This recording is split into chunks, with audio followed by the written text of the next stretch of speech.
মানিকগঞ্জে চলছে পুলিশের সাথে আন্দোলনকারীদের ব্যাপক সংঘর্ষ। পুলিশের সাথে যোগ দিয়েছে আওয়ামী লীগ, ছাত্রলীগ ও যুবলীগ। এ ঘটনায় অনেকেই গুলিবিদ্ধ হয়েছে। কিছুক্ষণ আগের পরিস্থিতি জানিয়েছেন সহকর্মী আব্দুল আলিম। মানিকগঞ্জে কিন্তু পুলিশ এবং ছাত্র জনতার ব্যাপক সংঘর্ষ চলছে। তো বর্তমান মানিকগঞ্জে কিন্তু থমথমে অবস্থা বিরাজ করছে। অপরদিকে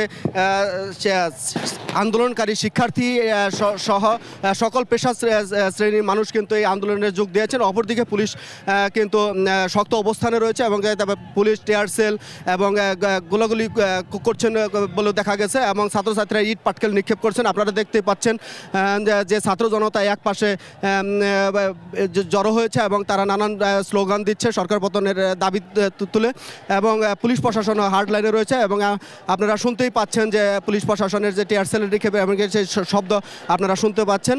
তো সব মিলে বলা যায় যে মানিকগঞ্জে কিন্তু একটা রণক্ষেত্রে পরিণত হয়েছে এবং এই সংঘর্ষ চলমান রয়েছে।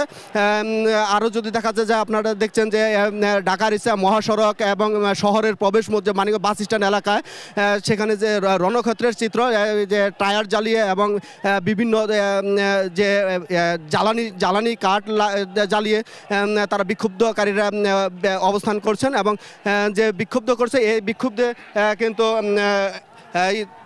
ইন্ডিপেন্ডেন্ট টেলিভিশন, এটিএন বাংলা টেলিভিশনের সাংবাদিক সহ প্রায় 10-12 জন সাংবাদিক আহত হয়েছে এবং অন্তত প্রায় 50 জনের মতো আহতর ঘটনা ঘটেছে। তো এই ছিল আমার কাছে মানিকগঞ্জের আন্দোলন সংগ্রামের যে সংঘর্ষ, সেই সংঘর্ষের সর্বশেষ খবর।